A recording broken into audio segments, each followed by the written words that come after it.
Hello and welcome to the How Could You Forget podcast, where your host Lexi, Camp, and Gurdon, as well as the occasional guests, come together and learn about a topic or subject that maybe you'd forgotten about, never heard about, never even thought about, or is simply too good to forget.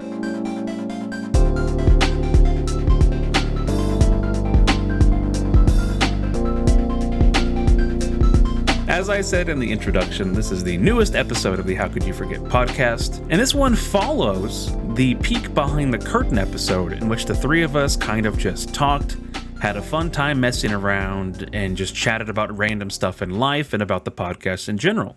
We've done a lot of research, at least I have personally. I don't know if I haven't talked to my co-host about this quite yet, but I've done a lot of research, and I have paid a lot of money into researching what the 4 top types of podcasts are that are out there. And that is true crime, politics, gambling, and Taylor Swift podcasts. I spent a lot of time and money on researching podcasts, and I have decided that we are taking this podcast in a new direction.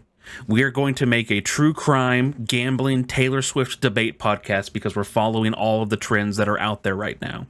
We're going to be debating gambling versus Taylor Swift, Taylor Swift's newest album against true crime. We're going to hit every metric that's really big and popular right now in the podcast sphere. I can't believe that Taylor Swift podcasts are like a top cat. Are there that many? I have no idea. Oh, because I was like, okay, true crime, I believe. Gambling, I mean, that sounds kind of weird, but like a lot of people gamble, so sure, like it could be sports gambling or whatever. Then I'm like, Taylor's, I mean, I don't really know. How many Swiftie podcasts Again, I'm not are a out Swiftie, there? so I don't real follow question. it, but I'm like, man, how many can Taylor you Swift have? has like a stranglehold on all of pop culture right now, so I could totally believe that's there true. just being like hundreds of podcasts just all about Taylor Swift. I mean, Lexi, this is also based off of that one commercial that is a gambling commercial that we keep getting that is of a fake podcast, and one of the fake podcasts is Well, of no, like... here's the thing. I don't think the podcasts are fake. I think the podcasts are real. It's just when they're shooting the ad where they're like the two hosts are sitting talking about the thing, I don't think that's during an actual episode of their podcast. I think they're just like, hey, can you sit here and promote this gambling thing? Sure. Okay, ready? Action. Haha, I sure do love gambling. Take that out of context, That's Eric. what I think is happening. That's not actually real. Sadly, if you all were expecting the new true crime believers Swiftie debate podcast, then it's not going to work out. I know it's a very sad thing. Oh. If you want to write in a memo, I don't know why I wrote this in my outline. It was a weird morning. If you want to write in a memo to the marketing and research team that we paid $100,000 to help come up with this rebrand, you can send that to puttingyoursocialsecurity.com. But anyway, Yes. It's all behind us now. Very sorry about that. This episode is How Could You Forget Losing Your Mind? Good thing, because I already have, so... I've never forgotten. Like, how could you forget losing your mind? And Lexi is currently losing it right now. Yeah. Just like actively in the call. That's what the whole entire thing. That's the 27th episode is actually I have to admit legally that this has been a psyop to just drive Lexi more and more insane every single episode. So that's where we have reached now. I think it's pretty successful so far. Doing a good job. But we're going to be covering people that have lost their mind. I have a question for both of you, as well as the viewers and listeners at home, if you would like to leave a comment. Have you ever lost your mind in a literal sense, in a more metaphorical sense? I don't think I have. I don't know. I mean, I feel like I would know. Thankfully, not in a literal sense, no. Yeah. Hey, was your mind lost? You better go catch it. I haven't had that particularly happen. At least not to myself, and I don't think anyone in my immediate, like, that I'm friends with or anything such as that. I mean, I do have someone in my life. It was like a family friend at one point who, like, I don't know. I think he was, I don't know. This might be a bit too heavy early on, but I think he was like undiagnosed with like something that made him like extremely paranoid to the point where he like got in his car and like tried like running away somewhere, and then they just found him sitting like out of his car at a gas station or something. I don't know. It was a weird thing that was happening that I was just he getting had like a mental break. Like, essentially, yeah. And I was getting like live tweet updates over Facebook. Oh my gosh. Goodness. Like where he was, like as that was happening, and it was just You're it like, was a lot. is this how I should be posted on this? Just people subtweeting about it. Maybe not. No, I mean, to my knowledge, he's like fine now. Like he was found and he recovered and everything. But that was Wow. That's like the closest instance I think of me knowing someone personally who Yeah. quote unquote lost their mind. Lexi, do you have one? Because I have another one as well if you don't have one. I mean, I don't have anybody that I know that for the rest of their life had difficulties or anything, but I know plenty of people who have been in an institution at points. So no, of course not. obviously no. I'm not going to reveal any details about that, but yeah, I've had people that I've known that have had to check themselves in because of things or go through programs or whatever. Oh, absolutely. So. Yeah. Again, we will get to why I've called this episode "Losing Your Mind" because the story that I will get to, it's not that it is very sad. It's much more just crazy that this person survived. But again, also just being very out there and very real about that. Of like, even again, I know a guy I worked with whenever I worked on set still that had an episode of quote losing his mind while he was working on set and like ended up stealing a car and then taking that car to like another place and then stealing a car at that place to try to get away because again he was having an episode of some sort. And so it's sadly much more common than you can expect. But that's also why again I wanted to talk about this and still have this very much like, hey, we're going to talk about this Phineas Gage guy, and if you know who Phineas Gage is, then you're going to be like, oh, then that is a crazy case of that. Because when I was in college, that's where I first learned about Phineas Gage. And with Phineas Gage, like he was a quote normal guy, and then after this accident that happened to him, it really messed him up, but in a way that they not in as big of a way as you'd expect. Much more of just like hey, his entire personality might have changed, his entire like mind had been altered, but in what way? Because we're not really sure. Because through this accident and through what actually ended up happening, there's not really a defined answer, as we'll come to find out going forward. But even just our day-to-day lives of sometimes, again, your brains can just play these massive tricks on you and be like really throw you off, and you think that 1 minute you're doing fine and then you snap to and it's 2 days later, and again, who knows, like again, maybe you're wearing Garfield underwear running down the street, like who knows. And so this is not to make light of it and not to be mean to any of those things, because again, I've worked with people who have had episodes. We know people that again have had to check themselves in to get mental help and stuff like that. And if you're going through something like that, then absolutely that could be very helpful for you. But this is just, I didn't want to have a heady topic after last week, but I wanted to talk more just freely. I mean, I inadvertently, yes, I think my you bad. might have. Yeah, I'm like, this is not You don't find ha-ha. getting a pole shot through your head entertaining, Lexi? Is that Well, that's what I was gonna add without trying to spoil where you were going with it, is like, as I'm sure we'll get to, the like medical mystery, really just the mystery in general with Phineas Gage, and Gage? He should have died. Yeah, Phineas and Gage, my favorite show. That he should have died, and people still to this day are like, that's amazing that he just didn't straight up die. And it opens up those questions of like, how much of your brain can be damaged, or can you quite possibly like lose pieces of your actual brain function and still be able to function in society, still be able to have your body respond and do those what we would call automatic responses of breathing and your heart pumping, and does it affect your memory? So I think that's the biggest takeaway from as we'll get into, somebody like Phineas Gage, because it's like, wow, okay, how much of our brain capacity, how much of the sections of our brain can we lose before we start having a very different life than we did before? Absolutely. So I really like what Lexi said about like how much of your brain can you live without, and I also feel like I can even go exactly.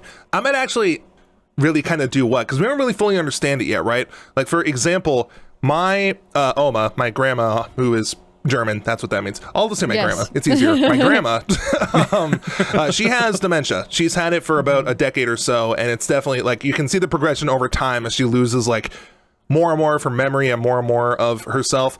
I've been dealing with it for like a decade, so I'm fine to talk about it now. Of course. Right. But it's really interesting because even if she loses like a bunch of her memory and stuff like that, her muscle memory is still kind of there, and the things that she finds funny are still kind of there. Like back in like 2022, before it really started to inhibit her body more, she was still like, there was still so much of her personality there too. So it really does lead the question of like, what really goes where, and like how the brain kind of categorizes stuff that not necessarily just makes you who you are, but what keeps you alive. You know, like it's a really interesting thing, and I feel like we're going to learn a little bit about that with Phineas Gage today.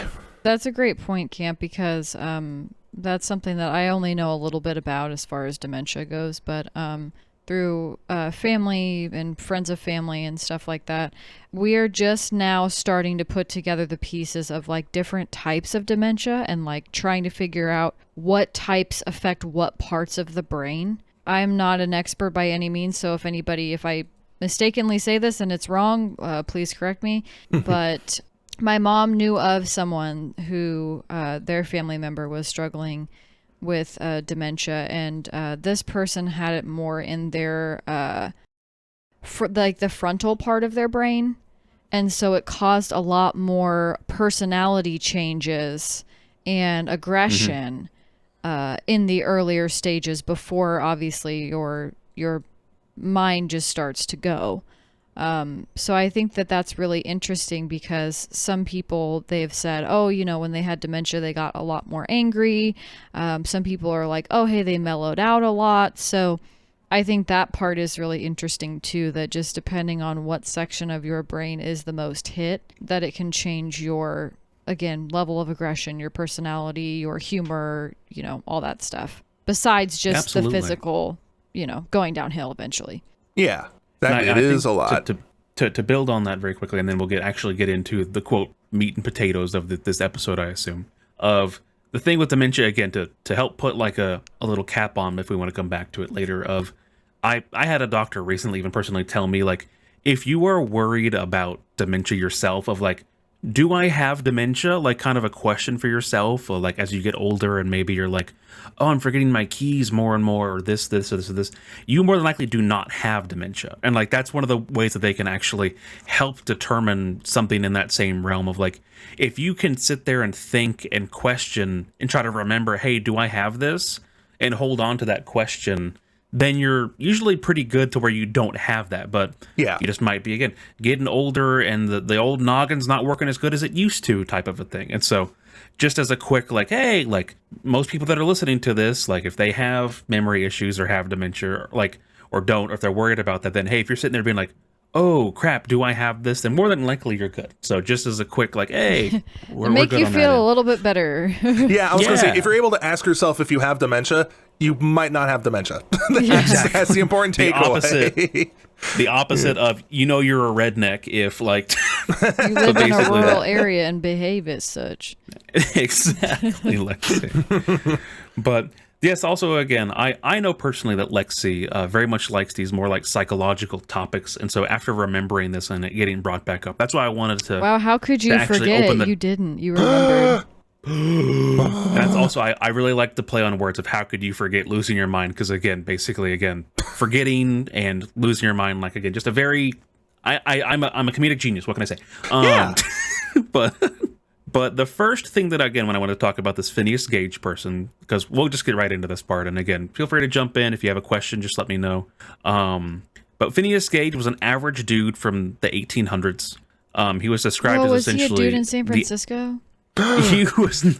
He was not born in San Francisco, but he died in California, so we can always assume that he was close enough to being a dude from San Francisco. He wasn't born in San Francisco, but his heart knew where he belonged. That's a throwback. Everybody belongs in San Francisco. Exactly. Yo. But Phineas Gage was a slightly more muscular dude than the average person back in the 1800s, because that his job was to do blasting for the railroad. Which, yes, his job was basically to specifically blow up stuff for the railroad, mostly rocks, to make a more like even ground for tracks to go across. And he was very good at his job. That was way before OSHA too, so there were no hearing protection and there were no safety equipment. Absolutely. This cannot go wrong at all. This will not. So if you ask yourself, where's that OSHA fine? There would be one if OSHA existed at this time. Oh, Lexi, you're about to have some more fun with this one. Phineas Gage apparently loved this job. So much, not only did he do his job successfully with no incidents leading up to this moment, but he had personally commissioned a custom tamping rod specifically to do this job of tamping down the gunpowder at the bottom of the pit, set a fuse down into the gunpowder, and then pack it tightly with this big metal rod, and then be able to, of course, light the fuse and blow up the stuff. But he custom made or custom ordered a specific metal rod because he loved his job so much. Wow. I mean, to be fair, I would also love the ability to just blow shit up without OSHA regulations. You know what I mean? That'd be fun. If I got teleported back to the 1800s, that's what I would do. We can all relate to that. I just want to be able to blow We're shit all up. just some dude from the 1800s, okay? Yeah. That's We're what all this just some podcast dude has from the become. 1800s who wants to blow stuff up and has his heart set on San Francisco. That's True. everyone Exactly. listening right now. We all should buy land in San Francisco to bury ourselves. Anyway. True. That's so morbid, okay. But but if you don't know much about the specifics of this story, a lot of people, especially back then, called this case the mysterious case or the wild case of the crowbar or pry bar incident. But But it was a very tamping quickly, rod. It was a tamping rod. But that's the thing is, if it was a crowbar or a pry bar, Phineas Gage would be like quadruple dead because Yeah. again, a tamping rod is a very straight pole. It is on average 43 inches long, which is very long, Oh my god. and is yeah. an inch and a half in diameter. And so if that had any form of like bend or curve on the end, it would have messed up stuff way, way, way more Like, than he it would've just already was been messed dead. up, basically. Yeah. Oh, absolutely. But I do have to mention that because, again, it is multiple people, especially in old books and stuff like that, wrote like the mysterious case of the crowbar going through his head. And like, no, it's a tamping rod. But yes, they would pack this very volatile explosives, just basically gunpowder, put it in there, pack it tightly, and then put clay or sand and then the fuse down there, and then blow it up. And I don't know why I wrote this in my notes as well. You can ask me / interrupt me at any time with questions or comments about anything about railroads, as I've been playing Railway Empire recently. This is not an ad. Oh I'm my just now a goodness. master of all things trains. Yeah, no, this is Sponsored not a, by Railway Empire. this Yeah. is not an ad. This is actually he has been sitting here playing that Yes. game. Gurdon thinks your game is shit unless you pay us money. Then we go. we'll say it's Kid, good. ask There you me ask me a question about trains right now. What? How train? I don't know. I actually don't know much about Oh, trains. I damn. just know All right, about well- the business side of trains. How do train? How train money? How train money? Train move stuff. Get money for moving stuff. All right, I'm the best at Whoa! trains. That's wild. If you know where this story goes or is about to go, this next part might blow your mind. And by the way, I looked up where the term "blow your mind" comes from. Do either of you guys know? Actually, Phineas Gage. it does not come from Phineas Gage, but Damn. that would be hysterical. I'm gonna. Can I make this joke? Probably not. No, I don't know. I don't know. I don't know where blow your mind comes from. Then I don't know. It comes from the early to mid 2000s when Eve said on that song with Gwen Stefani, "Let Me Blow Your Mind." No, great Damn. guess, but no. Dude, Gwen Stefani was Can't- such a trailblazer. I love her. I know. Well, Eve She was said it. also Eve said Asian. it on Gwen Stefani's song. Oh, Eve. Okay, I love Eve more. All right, Camp, do you have a guess, or are you good? Okay, I might cut this out because it's a stupid joke, but I want to imagine that we're tying it back to an older episode, and the phrase "blow your mind" came from the Everly Club, where Where you were going? someone got blown, and then they were like, "This blue." It's like you're My blowing my mind. mind, you know? That's Blows up pancakes Oh with my my Lord. mind. oh my god. Oh, good That's lord, like the vapors are getting to Oh, me. good heavens. Yeah, how would people talk then? That's great, and I'm going to keep referencing that joke, so you have to leave it in. Yeah. Oh, no. Perfect. But the phrase "blow your mind" comes oddly enough from the 1960s psychedelic culture. It was used as a term to tell someone that a drug like LSD, for example, would alter someone's entire view of the world and be life changing, or in other words, would blow their mind. Like blowing a oh, like breaker blow their mind almost. up. Ooh, Yeah. okay. Yeah. Wow. Again, I was like, whoa, That's that's actually really interesting. cool. Yeah, I mean, I got that kind of metaphor with the saying, but I didn't realize that it came from like 60s. Drug culture. Yeah, Yup. that's cool. Back to the 1800s, Phineas Gage, being the master of his craft that he was while tamping this highly volatile explosives and setting essentially a bomb at the end of a pole, he got distracted. He got distracted by something behind him. Bad time to be distracted. It's an extremely bad time to be distracted. There are not many other times that are worse to be distracted. Like, other than behind the wheel of something, but then also if you're using heavy machinery and explosives, yeah. Yeah. So yes, he got distracted by what most people assume were some fellow workers or somebody said something to him from behind. I wrote in my notes, probably also involving explosives, because why not? As he was probably telling them to stop throwing grenades at each other or something. Hey, we really needed OSHA. Goodness. Oh gosh. Yeah. Yes, we did. But before he could say anything, Phineas Gage opened his mouth to speak, and he hit the tamping rod against what most people believe to be either a rock that caused a spark, or straight up that he just struck the gunpowder with the edge of the tamping rod at the bottom of the hole. That didn't have anything besides just a pit of gunpowder at the bottom of this hole, and a giant 1 1/4 inch diameter metal pole, surprisingly set the explosive off. It shot the metal pole. Sorry, I gotta say this correctly. It shot Phineas Gage's custom order tamping rod. No! Not the custom order tape rod or whatever. This tape rod. What do you mean tape rod? Oh my goodness. I don't know. I got confused. But it shot this custom rod through his left cheekbone and out the top of his skull, and flying what Britannica says was 82 feet away from Phineas Gage. Okay, so it didn't get implanted into his head? No, it went straight. See, that was where I thought it got stuck. I thought it got stuck too. Nope. How did he not bleed out? Feet. This motherfucker just got a hole in his head. This motherfucker.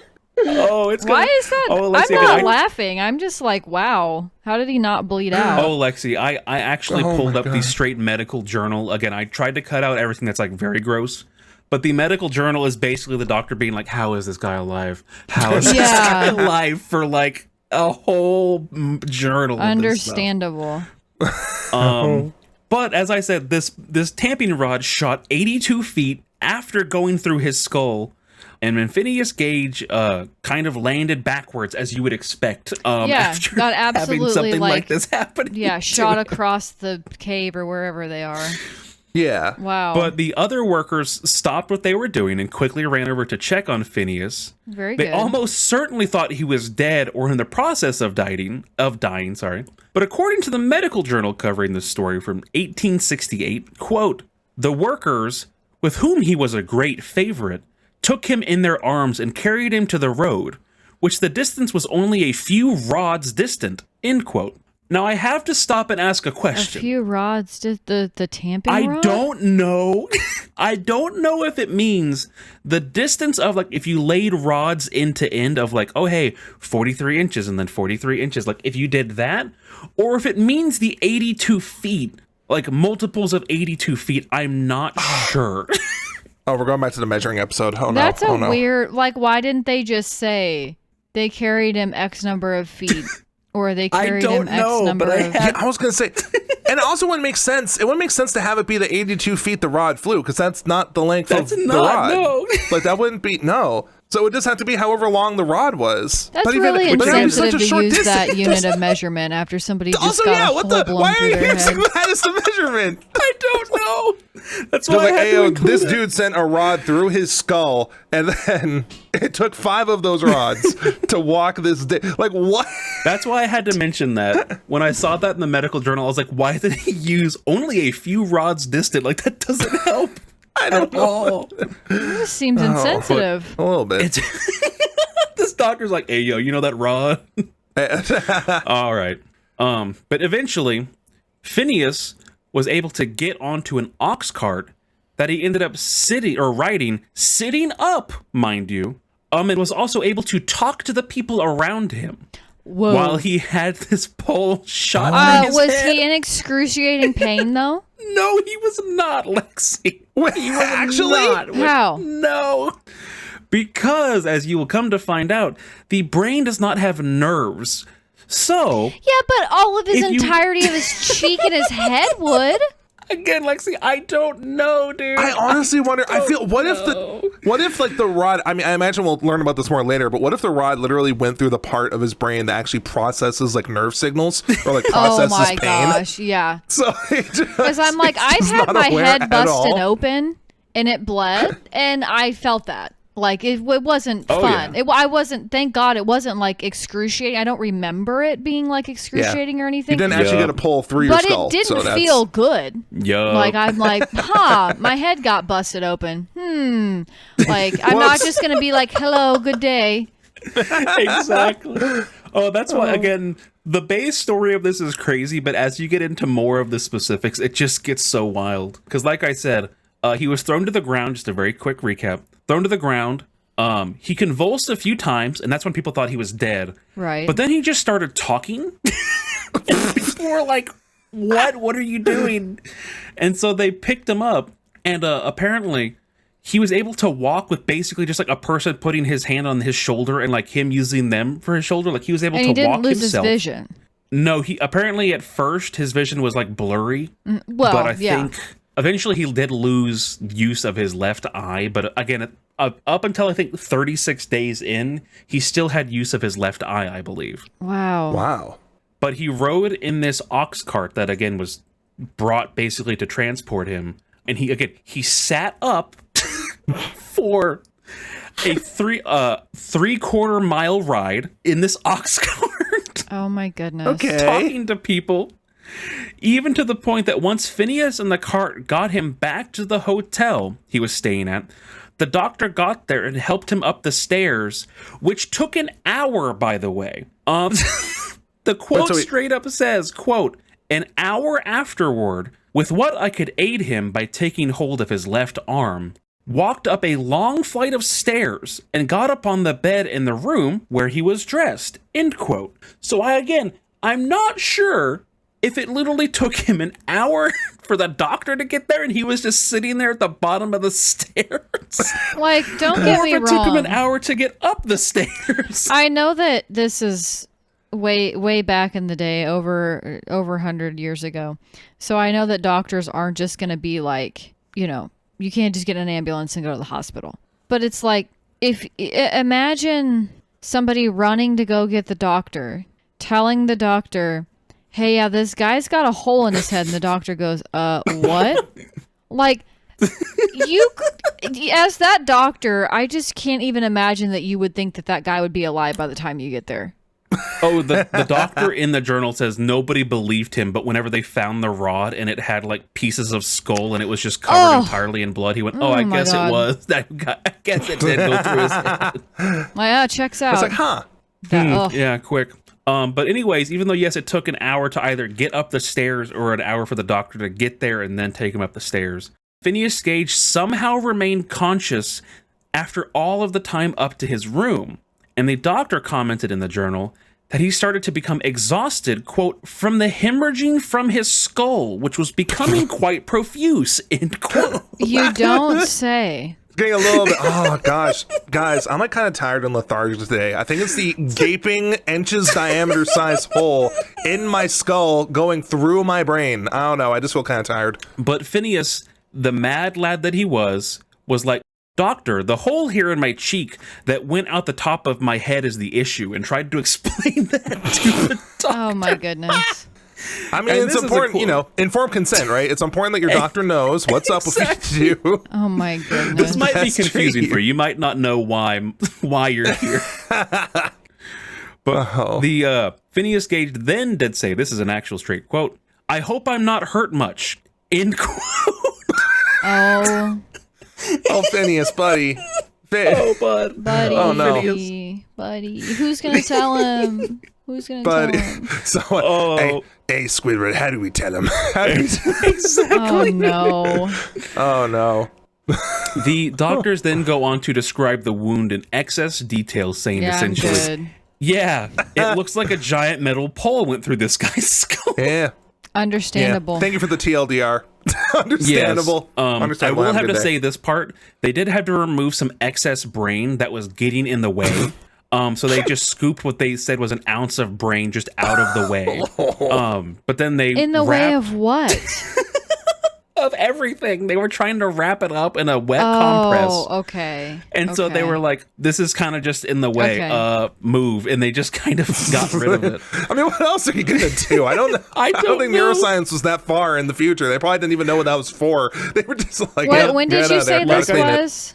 18? The exact date was September 13th, 1848. Okay, yeah, so this was pre-Civil War, so they didn't know anything about anesthetics or so that would have been absolutely gnarly. Nope. Yes, and Lexi, like I said, they wrapped up his head wound in a wet compress, a nightcap. Like a sleeping cap? Like Ebenezer Scrooge? Yes. The Ebenezer Scrooge tent? Yes. Was there like a shortage of supplies? What is Well, that honestly though, maybe if they were at somebody's house, maybe that was the only cloth that they could really cover him with. The exact quote is a wet compress, a nightcap, and a roller.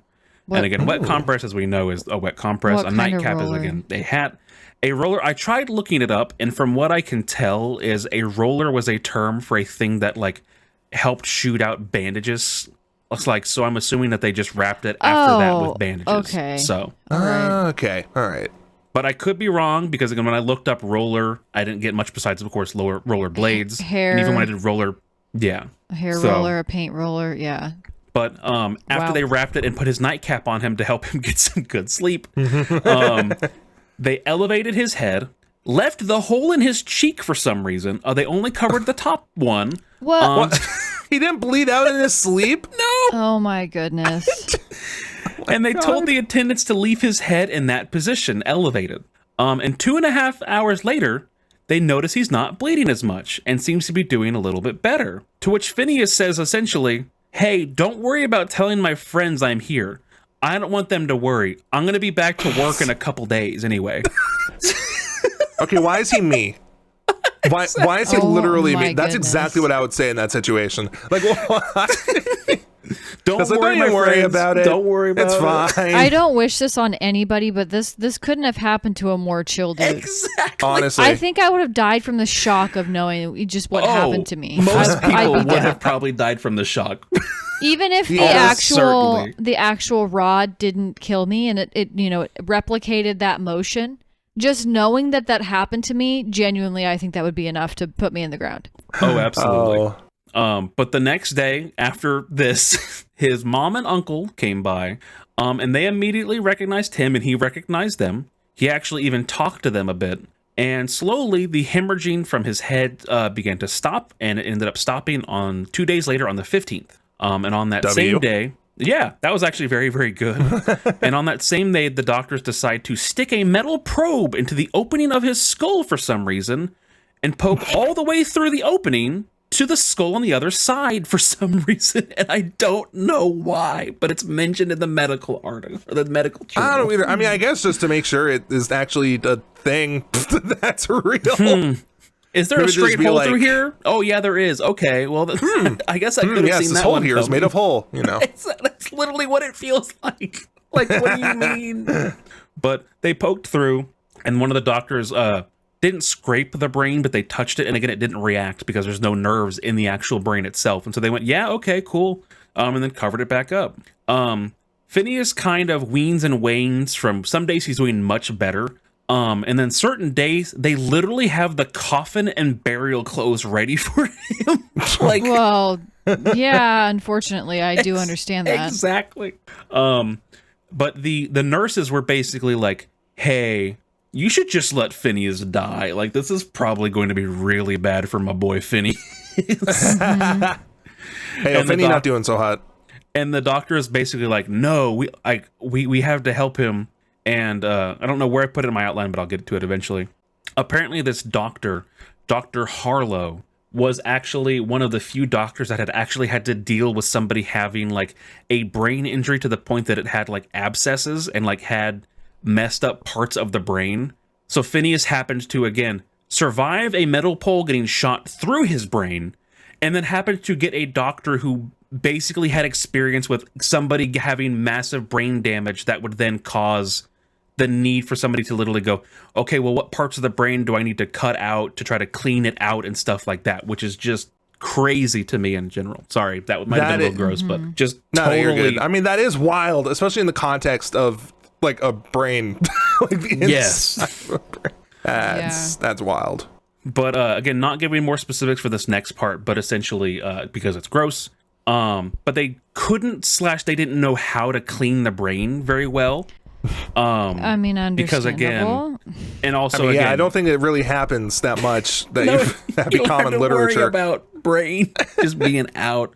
And so parts of it began to die off, and like basically not atrophy, but like whenever die off, like the medical term for dying off, like tissue basically. And so they had to remove more of his brain to help control the swelling as well as fight the infection. And the doctor just basically, it's not really sure if this was more of a Hail Mary or if he actually knew exactly the right thing. He slathered Phineas's wound with crystalline silver nitrate, which I had to look up what this stuff does, but it burns off tissue. Silver nitrate cauterizes a wound, I believe. Yeah, and so he specifically slathered with this stuff to burn off the wound and kill off all of the bad bacteria. But that ended up like almost immediately helping him, which is crazy. Well, no, it's they actually, and people can correct me in the comments if I'm wrong.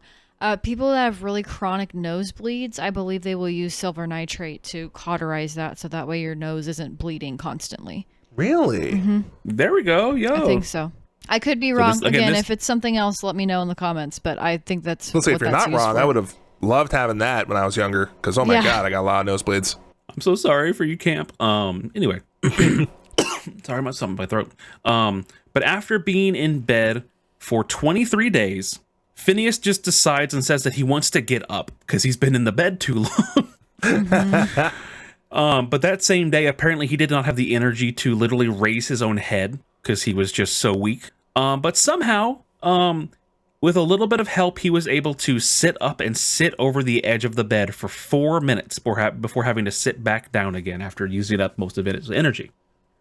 And this kind of marks the turning point of the whole Phineas Gage story and stuff. Of like, basically up until this point, they were like, he could die any day. Like, again, get that casket ready, get the coffin ready, get all that stuff ready for him. But this day, after this, like, he sat up that day, and on the 24th day, he was actually able to stand up and take one step with the help of a chair. So again, like, actually was the turning point of, like, he was able to sit up one day, and then the next day he was actually able to take a step. Yeah, he was actually actively improving, it sounds like. Yeah, which is crazy to everybody involved. Yeah.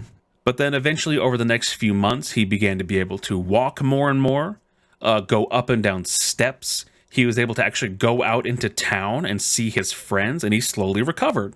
And he eventually was put into what was called a closed carriage, which may or may not have been a way to transport the clinically insane back in the day. Okay. But they used this closed carriage to take him to his family home, where he slowly recovered slowly. And then on New Year's Day of 1949... Slowly? Wow. Okay, I'm bad with words sometimes. But on New Year's Day 1949, the hole in his head had entirely closed back up. And he... Really? Yes, and he slowly gained more and more faculties. I believe that because, again, your skin heals. So. Well, yeah. I mean, like the skin, I guess, would heal, but I'm still like, no, there would definitely still be the hole still in the hole brain. In your head. Like your bone is not going to grow back. Like it's a soft spot in his head. There was a bit of membrane that they talked about that grew as well, but yeah, essentially the hole was closed on New Year's Day, 1949. Or sorry, 1989. Am I stupid? No, not 1949. 1849. I wrote 19. My bad. 1999. This was happening in the 1980s. Yes, the 1980s. Really, that's wild. He's actually the oldest man to ever live. He is. OSHA didn't exist in the 1980s. It blew him 100 years into the future. Actually, is what happened. It's so true. Man, isn't that the plot of Back to the Future 3? It is actually. I can't believe they made a movie about. They made a whole movie about him. Okay, sorry. Oh, you're good. I want y'all to have fun. But after this, a little bit more time goes by, I think about 3 months. And Phineas just took his rod that he had brought to his house. and just goes back to Cavendish with it, where he attempted to get his old job back. Because yes, by the way, he was fired from his job for getting a giant metal rod shot through his head. Well, I mean, there wasn't a lot of workers' protections back then, so I mean, what are you gonna do? Like, hey, sorry. I mean, I'm sure they weren't like, how dare you, you're fired. They're probably just like, hey, you had a hole blown through your head. You kind of can't work. You haven't been at work for like 3 months? Sucks to be you, bozo. And then, if you were to die on the job, do you think the company would have to pay out something? So they probably were like, nope, you're fired, so we don't have to pay out for anything. No, I don't think that those were established by that no, point. okay. Oh, okay. But I did say that in the notes, basically, that like, yeah, you got fired, and some things never change about just like losing your job from a medical emergency. Yeah. I was gonna say, yeah, this is pretty. There's some parallels today, you know. True. While in Cavendish, where he went back, he went back to see Dr. Harlow, New Hampshire. New Hampshire, okay. Sorry, I'm very wrong. Cavendish is actually in Vermont. His family was from New Hampshire. I'm very sorry. Oh, okay. I misspoke. How dare you? All right, redo the whole episode. All right, I'm just kidding. I'm bad with geography, so I'm like, it's up east. Hey, it's in New England, you know. But he goes back to see Dr. Harlow. And Phineas was reassessed. And I'm going to read this next part verbatim because, again, we're going to have to touch on a bunch of these things. But if anything jumps out at you in any of this, please talk about it, because this is the very interesting, and this is what a lot of people come back to. I will happily talk over you. Thank you. But Dr. Harlow commented, quote, this is about, of course, Phineas Gage, his physical health is good, and I'm inclined to say that he is recovered, has no pain in head, but says it has a queer feeling, which he is not able to describe. He applied for his situation as foreman, but is undecided whether to work or travel. His contractors, who regarded him as the most efficient and capable foreman in their employ previous to his injury, considered the change in his mind so marked that they could not give him his place again. The equilibrium, or balance, so to speak, between his intellectual faculties and animal propensities seemed to have been destroyed. He is fitful, irreverent, indulging at times in the grossest profanity, parentheses, which was not previously his custom, close parentheses, manifesting but little deference for his fellows, impatient of restraint or advice when it conflicts with his desires, at time pertinaciously obstinate, yet capricious and vacillating, devising many plans of future operation, which are no sooner arranged than they are abandoned in terms for others appearing more feasible. A child in his intellectual capacity and manifestations, he has the animal passions of a strong man. Previous to his injury, though untrained in the schools, he possessed a well-balanced mind and was looked upon by those he knew as a shrewd, smart businessman, very energetic and persistent in executing all his plans of operation. In this regard, his mind was radically changed, so decidedly that his friends and acquaintances said he was, quote, no longer Gage, end quote, end quote. What part of his brain did that hit? It hit the left frontal cortex, I believe. His frontal lobe, 4% of his cerebral cortex was lost, as well as 11% of the brain matter in his frontal lobe was lost. Interesting. Okay, that is interesting. I mean, that definitely makes sense. Yeah, I mean, that is wild, because it sounds like he got a lot dumber and a lot more irritable.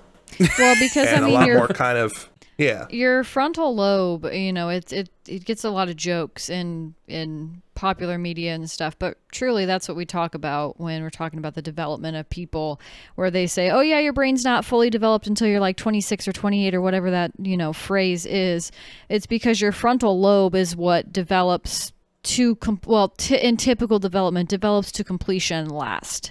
And that is where you make like your decisions. And so that's why people go, oh, you know, teenagers, they act on a whim and they don't really think things through. Well, it's because their frontal lobe is not quite where it needs to be.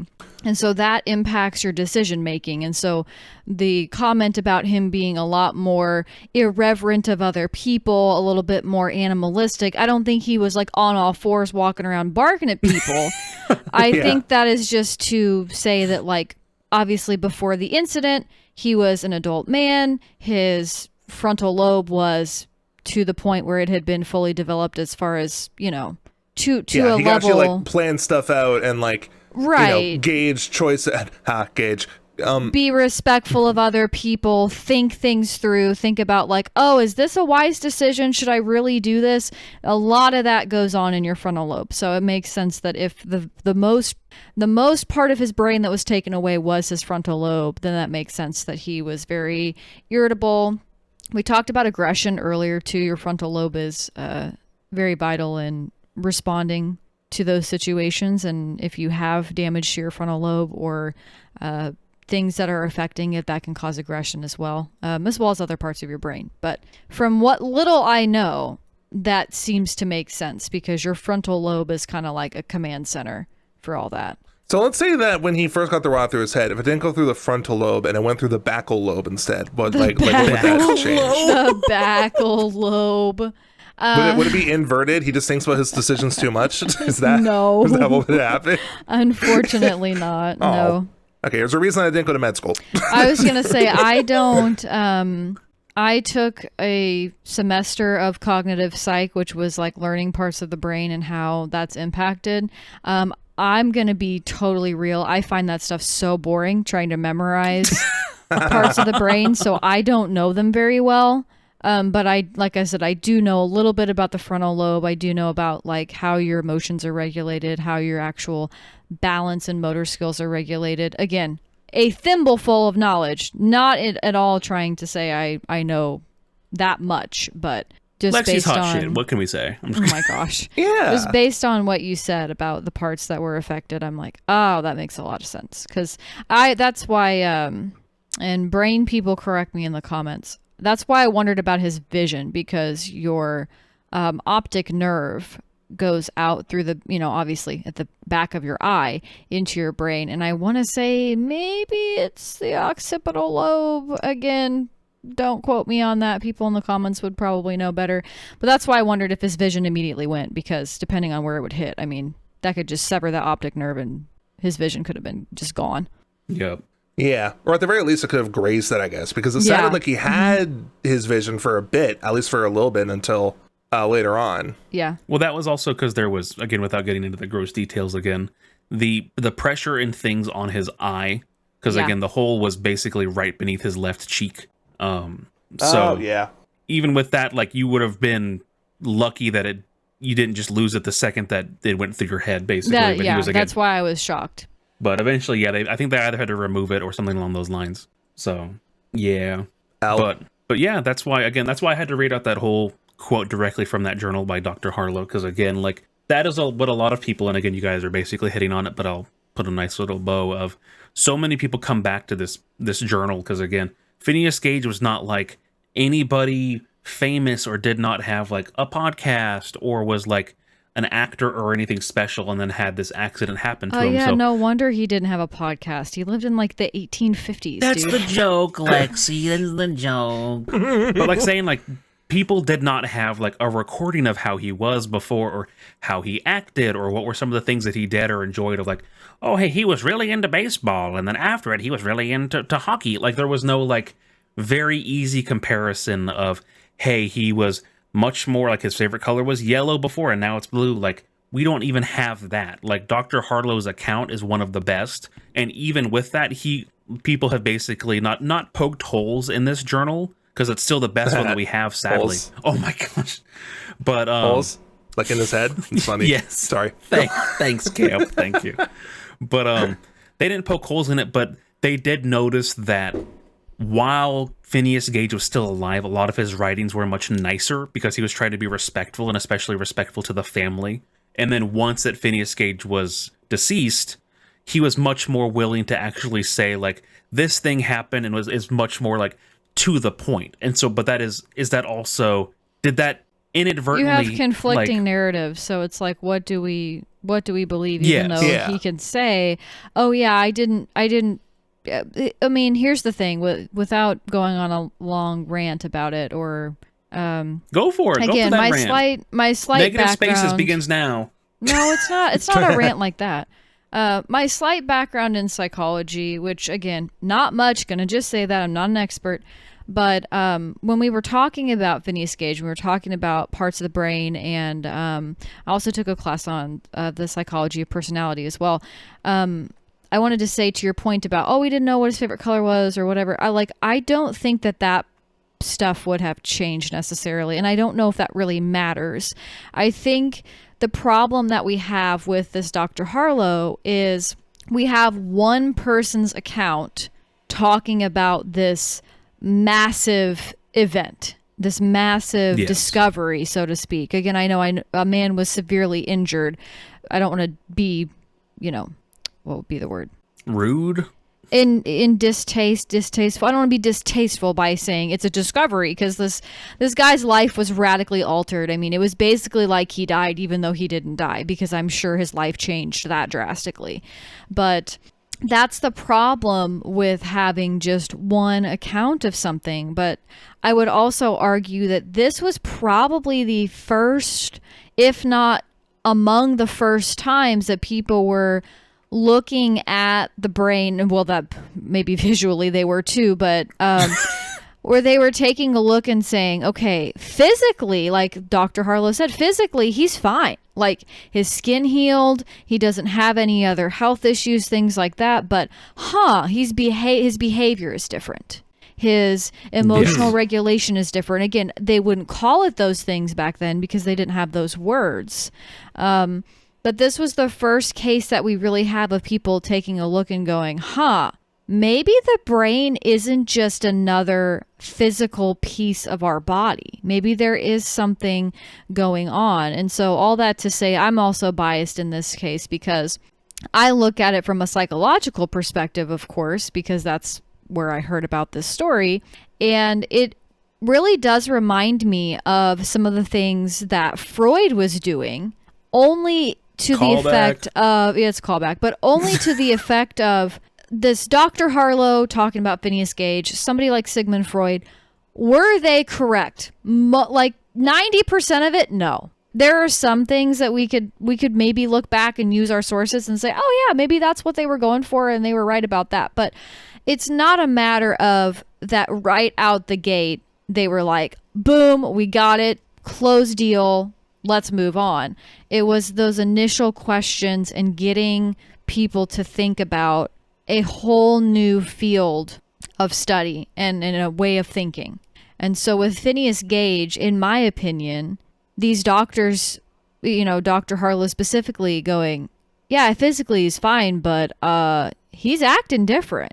Something has changed. Something has happened. So it's getting people in that mindset of saying, wow, maybe there is a lot more to this than just what we know or the importance that we place on it. Maybe it does have different meanings. So all that to say, that is the tough part about a situation like Phineas Gage, because we only have a couple of people who wrote about it or who could even be trusted to record with any level of accuracy. And then you also have the problem of Dr. Harlow just interviewing his friends and family members, taking whatever bias he has, going back, writing it down, and then to go back to your earlier point where he's like, well, yeah, I wrote to be nice while the family was alive or while Phineas was alive. But then once he died, then I wrote what actually happened. It's like, well, we don't know that. He can say that, but we don't know, because what if it's exactly the opposite? What if what he wrote while Phineas was alive is the truth, and after Phineas died, he's like, no, I want to make it that I am way more important in this scenario than I was. Like, ultimately, we will never know, because this is like a lot of other psychological things that we cannot ever replicate, because we cannot drive a spike through someone's head. That is not ethical. Not that attitude. Yeah, no, you can't. And Any volunteers? Any volunteers? I volunteer as tribute. Let's go. Strap me in, Doc. No. Too bad. Unfortunately, you can't even volunteer for something like that. It will not happen. I guess that goes against the whole do no harm thing that doctors do. Yeah, there's a lot of ethics within research in general, but especially psychological research. And so that's what makes this very difficult, is only through very tragic accidents and things like this can we say, okay, let's study this person, let's take a look at this person. And of course, through like actual research of trying to understand and learn about brains, we've had people that have donated their body to science where we can explore people's brains in an ethical way. But yeah, in the case of Phineas Gage and the rod through his head, you're talking about literally a once in a universe event. Like, it's possible that it could happen again, but it will never happen again under those circumstances. And so we just have to take the word of the people that were there and move on down the road. Well, that's even, again, when I mentioned earlier about how the doctor that was there and was helping him, the Dr. Harlow, again, even had experience with, again, brain abscesses. And so the chance that you happened to be able, to survive, get to the help of a doctor nearby where you don't just sit there and bleed out to death, and then the doctor that comes and helps you is like, oh, actually, I might have seen stuff like this. Like, that alone is amazing. Crazy. And that's why, I wasn't trying to shit on Dr. Harlow earlier. It's just like, the sake shitting of on a dead guy. What the fuck? For the sake of research and understanding, we have to take all that stuff with a grain of salt and say, well, we don't really know what his motive was. But at the same time, we can be like, wow, how is anybody going to respond to that? Because I don't even know, with the technology that we have today, we could probably get a lot closer to figuring out what's going on in his brain. You know, like if Phineas Gage happened a month ago, yeah, we're light years ahead and as far as technology and brain scans and things like that. But ultimately, it does pose the question of, for Phineas Gage himself, like, nobody else can ever be in his mind. So we will never actually know the full truth. So getting a little philosophical. You're good. That's why I also mentioned earlier, very quickly, and I think Eric would say something, of he doesn't have, like, there was no Phineas Gage pre-journal or post-journal, or, he had like I said, he had a podcast before, and then here's how his episodes were afterwards, of like, yes, like, if we had evidence of, like, he kept a full journal and here was his thoughts on a day-to-day basis, and then 6 months after the event, here was his thoughts on a day-to-day basis, like, even that would enlighten us so much, but we don't have the pre-Phineas, we only have the post-Phineas, and so, like, that's just how it goes. And to build on it very quickly, to give at least Lexi a gold star for this, of Phineas Gage's story is also one of the stories that helped launch the entire field of neuropsychology. Yes. Is at least kind of what a lot of people straight up just link that to. Hell yeah, I didn't misspeak. Woo! And as it provided early, quote, powerful evidence that the frontal lobes are essentially for regulating behavior, personality, and social functioning. Hey. And it also helped to introduce the entire idea of the localization of brain function, and that specific parts of the brain serve specific roles. Hell yeah, my thousands of dollars paid off. I remembered some tidbits. Yo, yes, thousands of dollars paid off for this one podcast episode. Am I using my degree? No, but guess what? You know, I remembered some facts. It helps her build a desk and be sore for the next 3 days afterwards. I did do that at work on Friday. My boss ordered a new desk, and so I like putting together furniture, so I volunteered, but man, I'm getting old because I still feel it from crouching down, being underneath the desk, trying to put bolts in with an Allen wrench, but anyway, that's a complete tangent. I did want to mention, though, as before I was just party, woohoo, I got some facts right. I don't like spreading misinformation, unlike other people on the internet. No! Way to call me out. Yeah. I think both of your co-hosts at once? Rude. I think that's the really cool part about unfortunate stories like that. But it also opens up, and again, I won't go on a 5-hour rant, but it also opens up a lot of questions about ethics too, and that's something that I find very interesting. And if I could make money just sitting here yapping about it, I would. But in the case of Phineas Gage, being kind of the kickoff of, that different parts of the brain do different functions, like that alone is a huge, huge discovery, because, I bet that people just thought, oh yeah, brain be brain. It's just kind of like, oh, your tongue. Tongue is for, producing taste sensations and yummy helping with flavor. Saliva. The end. Like, it's not as simple as that, because I know that there are also different parts of your tongue, but you get the idea that, like, oh, this one organ does one function.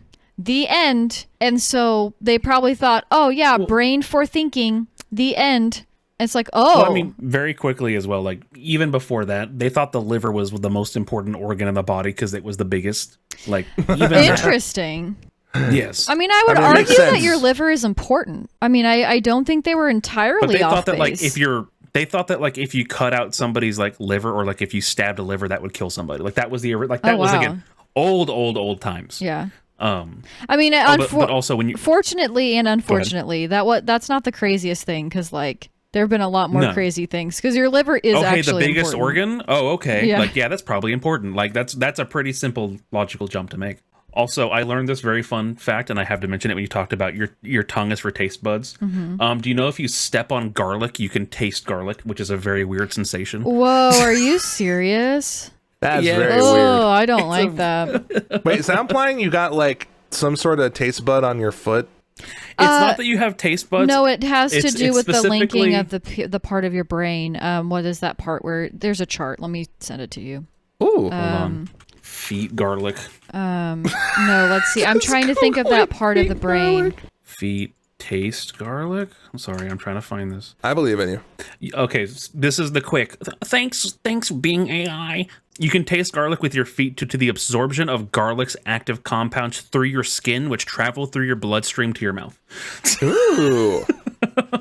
That's kind of wild. That's so crazy to me. See, there's also there is a part of your brain that there's a diagram of it where it's like in a strip, and it will show you where like each thing is kind of located next to each other.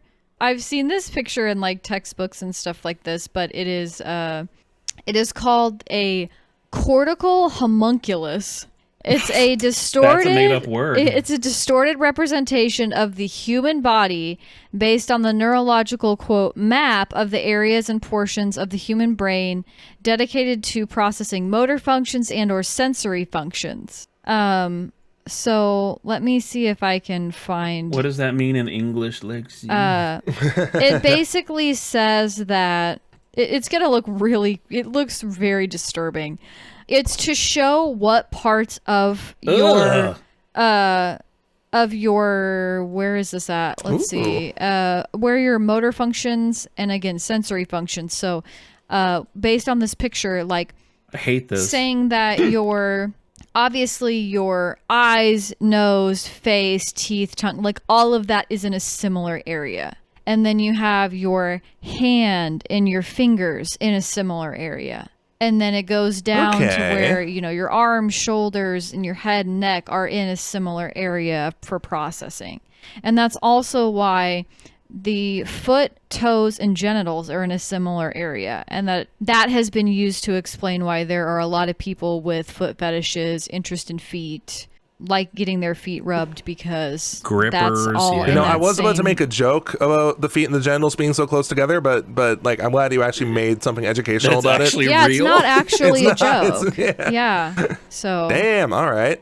Eric thought he would make funny joke. The joke is real. and again, I- that I happens I to don't so know many if you'll people. find that in an actual like medical journal. They'll be like, foot fetish is cause foot, toes, and genitals in the same part of brain. I don't think you're gonna find that, but that I have heard that before, and that's been a way that it's been explained. What a way to foot fetish is attached to your brain. Like, Oh my god. Yeah. I went way on a tangent there, but I knew I wasn't crazy. I'm like, I saw a diagram that showed the part of your brain where like each little part of your body is, but I didn't know it was called the something homunculus.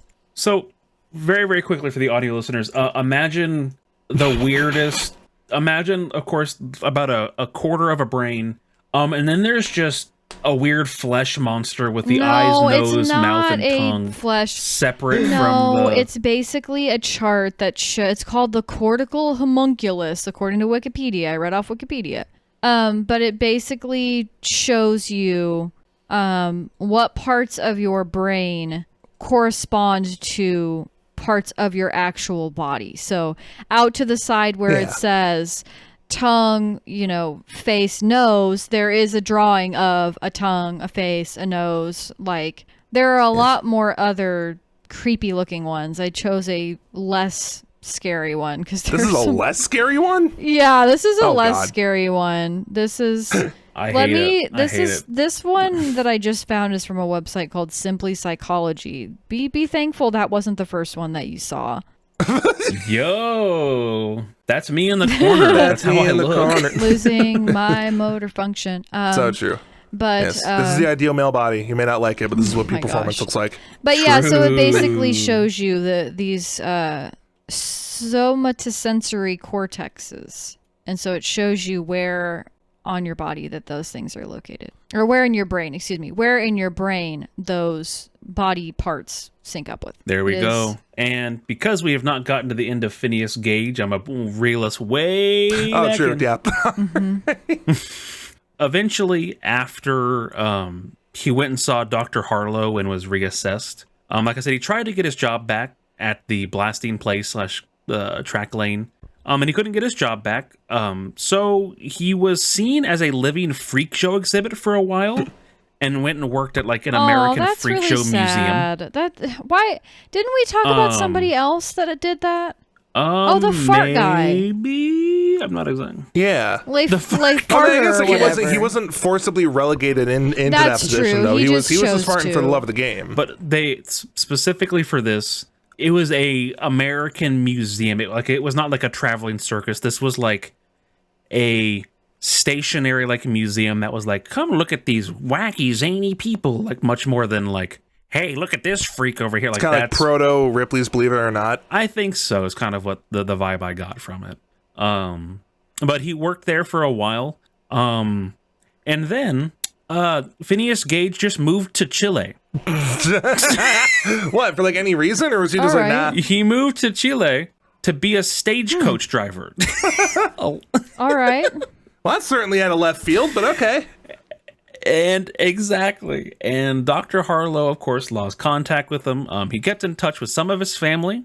But after about 8 years, Phineas moved back to America, back with his family, to San Francisco. I've been waiting. Did he seriously? Yes. Did he seriously? go. Wow, he's just a dude in He's San a Francisco. dude in San Francisco. We are all dudes in San Francisco. Let's go. But he was a dude in San Francisco, and he moved back in 1860, where he began to have very bad seizures to the point that a seizure ended up taking his life, and he was buried in San Francisco. Wow. At least we'll be in San Francisco forever. He was, until, Eric, thank you very much for this. Oh, no. Dr. Harlow got in touch with the family years later after hearing about his death and asked if the skull could be examined, to which Phineas's mom apparently had his body dug up and the skull was hand-delivered to Dr. Harlow as well as the Wow. tamping rod. Huh.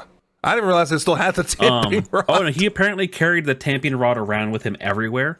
And here's a photo of the tamping rod in his skull. Wow, There that's you the go. actual rod. Holy hell.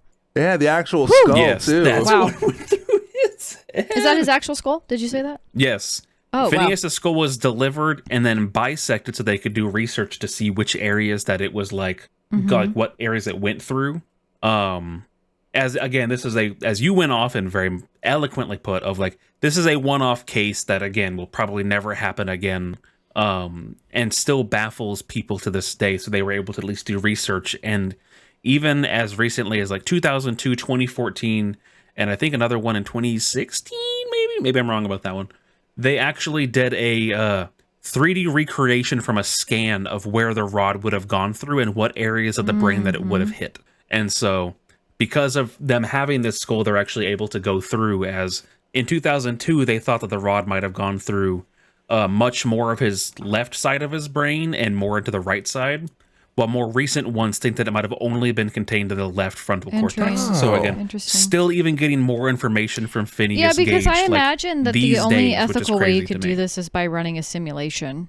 You know, creating a 3D Well, yeah, pretty simulation of brain, and then, okay, hey, if it entered exactly at this point, what is it clipping? Oh, Yup. that's really cool. That's a really cool way to... Here is a 3D recreation from, which one is this one from? This 2012, I think. But here is an MRI of what they believe was Wow. hit. And for the audio listeners, it's basically a 3D image of a skull with a giant pull through and then a rainbow over about half the brain where areas were hit. Yeah, So, that is really interesting. Damn. Well, because if you think It about it, is. even though the pole, took out actual brain matter, those pieces connected to other pieces. So even if there were still pieces of his brain left in his skull, if the vital, basically the power connection, so to speak, was ripped out, then that kills off that area of the brain too. If you think about it like a piece of technology or something, as a exactly. metaphor. True. But again, so again, Lexi, you kind of touched on it, but I think I have to go a little bit deeper with it. Oh, well, because I have a final thing to say about Phineas Gage whenever you're done. Okay, well, I'll say this part, and then you can say your last bit about it. So the weird thing about Phineas Gage that it's very hard to describe and talk about all this stuff because so many people want to use Phineas Gage's like story and the science behind it to back their claims. Because some people, like for example, phrenology was very big. Phrenology, apparently also Dr. Harlow was very big into phrenology as well. Of course he was, because it was all the rage at that time. Exactly. And he tried to use the case of Phineas Gage as like, this was again, Phineas Gage's case was used simultaneously as a weapon against phrenology and more proof because people who believed in phrenology said, the reason he swore after his accident was because the pole destroyed his brain's benevolence organ, and made him a morally worse person. Like is literally one of the things that was used is that, well, it hit the benevolence part of the brain, which again, as we know, phrenology is debunked millions of times over by this point. But other people that were much more against phrenology were brought up the fact that again, Phineas lost like 11% of his frontal lobe, and like that would have done anything. And if phrenology was true, then like just straight up it would not work because so much of your brain just being gone from that area would mess up the entire phrenology thing, and you would have just been expected to have died. So people used it from both sides of like, no, this technically supports my theory about the brain. No, it supports my theory actually. And like even to the point that there was some scientist, I don't remember where it was, but he actively made a whole statement basically that like Phineas Gage is like used more to support so many people's theories than it actually is used to like disprove other people's, because it's just like for one thing it disproves, two other people will be like, oh, actually I have a theory about how the brain works now because of this, because again we don't have all the information. So it's just very I'm weird. so glad you brought up phrenology because I was going to earlier, but then I'm like, oh, I don't want to go too long on this or whatever. But it's our we can 3-hour podcast. That's what this gosh, episode. Why not? No. It's fine. But there is also the question about when I mentioned earlier about him not getting rehired. This is also one of the very like difficult things about it was, yes, his personality changed. And yes, Dr. Harlow specifically talked about how like, hey, he seems perfectly fine and this and this, and like he only has some slight changes. But again, if you remember, he was not rehired back. And a lot of people are like, was he not rehired back because again, it was such a change to his personality? Was the business that he was trying to get rehired at, were they just like, no, we don't want you working for us because it looks bad?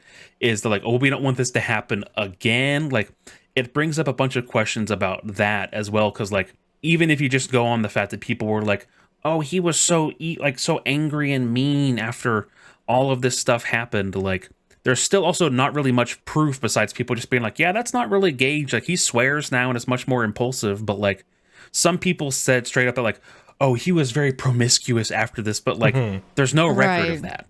And so it's like, there's so much myth that's just been tied in that again, there's no proof of, oh, he was so promiscuous and this and this and this. And like, he used to be so nice to kids. And after this, he hated kids. Like you can just say whatever you want because there was no before sample. And even then you don't even have the after sample. Cause like, unless you personally knew him, how would you have known all of these things? So yeah, I just wanted to mention that as well. So Lexi, you're good to go now. Well, this segues perfectly into what I was going to say, actually. In response to your question, I'm going to chalk it up mostly to ableism. Again, they didn't use that word back then, but considering the fact that Phineas Gage couldn't get his job back, I think there is probably a part of it that was like, hey, if you are pretty erratic and like swearing and things like that, again, if that's true, a company's probably like, hey, I don't know if we want you working for us, but like he helped explode things. I don't think you really need to be that worried about somebody with a bunch of tact and poise and grace and all that stuff. I think it was, especially before OSHA. Yeah, for real. I think it was probably them being like, oh, well, now you're a freak show, so we don't want you working for us because now everybody knows about you. And you're also like, he probably was disfigured a little bit, I would imagine, where his cheek was blown out. He could probably wear a hat, but there was probably physical signs, I would imagine. Excuse me, sorry, choking. It's okay to get emotional. There were probably physical signs as well. So I would be willing to chalk it up to probably people being ableist, which leads me into, I will dox myself a little bit, not really. The other reason that I knew about Phineas Gage is because I don't live there anymore, but I was born in St. Joseph, Missouri. And if you are interested, well, first of all, if you're in the United States, second of all, if you travel, if you're interested in that, if you're interested in psychiatric history, things that have to do with very unique situations such as Phineas Gage, there's actually a Phineas Gage exhibit at the Glore Psychiatric Museum in St. Joseph, Missouri. And the Glore Psychiatric Museum is known for being creepy, I guess, to people because, again, it goes over the history of psychiatric treatment and kind of the strange oddities that happen with that. I will warn you, a lot of it is really heavy. A lot of it is very spooky in the nature of, I'm pretty sure everybody's familiar with the fact that medical treatments, psychiatric treatments are not what they are today. And so they have a very bad past. So you can assume that. But there is an exhibit on the second floor at the Glore Psychiatric Museum about Phineas Gage. And they do have of course, it's a fake skull, but they do have a replica of a fake skull with a rod in it. So you can see where it entered his head. And then they have a replica of the metal rod itself, what it would look like. Custom made, custom commissioned, beautiful rod. So that is the other more personal tidbit of, I'm like, oh yeah, no, I do know about Phineas Gage a little bit because I did go to the Glore Psychiatric Museum. Gosh, that was probably maybe 10 years ago now. It's been a while, but highly recommend that if you are a traveler, if you are interested in psychiatric history. It is a heavy museum because, of course, it talks about all the horrific treatments that people with mental illness went through and the ways that they were treated. But it is a very sobering experience to see how far we have come and how much there is still a lot of work to be done, but how much we have progressed as a society. And there are also more lighthearted things in the museum that talk about just different types of therapy and different methods that are not horrifying and scary. Yeah, I just wanted to add that in because very, very interesting museum, very unique museum. And I had the privilege of being able to go there, and that's my hometown. Shout out. Me and Eminem have the same hometown. So. Kind of wild. Let's go. But I did want to leave one last thing open, specifically for Camp, if you have anything to say, or Lexi. Because like I said earlier, I learned about this in college and was just reminded about it recently again. And so I went, oh, this will be fun. But I remember specifically in college, they very much talked about it. And like before hearing about this, most people still assume like, oh yeah, if you get hit in the head, you're basically dead. Like not trying to make a rhyme or anything out of it, but like, so much of that, and then after this it like opened up a whole world that again we can't even really delve into, and like we might have inadvertently delved into with horrible things like lobotomies and stuff like that, but people like losing their mind in that realm or other ones as well. Like I just wanted to leave the floor open one more time if anybody had anything else to say, because I even though I know we started this heavier, if we want to move that heaviness to the end so it seems more like, hey, after a very fun, chill talk or whatever, like we can do whatever we want because it's our podcast. But like, if there's anything else you want to talk about, then the floor is open. I don't really think so. I feel like you guys have kind of touched on everything that I had in my head, at least, for talking about a subject such as this. Because it is really interesting. It's not just for funny hoo-has. It is actually quite an interesting bit of neuroscience history that I think is really cool. And especially if it kickstarted, like, basically the entire field of it, like actually saying, hey, thing in our skulls is not just designed to make alive. It you know? make joke, that's it. It make joke, it do fun, it eat fruit gummy, and that's about it. It eat food gummy. Phineas food gummy. And that's... Thank you so much for listening, everyone. As we said, always go check out putinyourselfsecurity.com. Go check out Cam's Patreon. We love our patrons. If you have some suggestions, as always, put those in the comments. We love you. We appreciate you. Hope y'all are doing well. Don't lose your mind. There you go.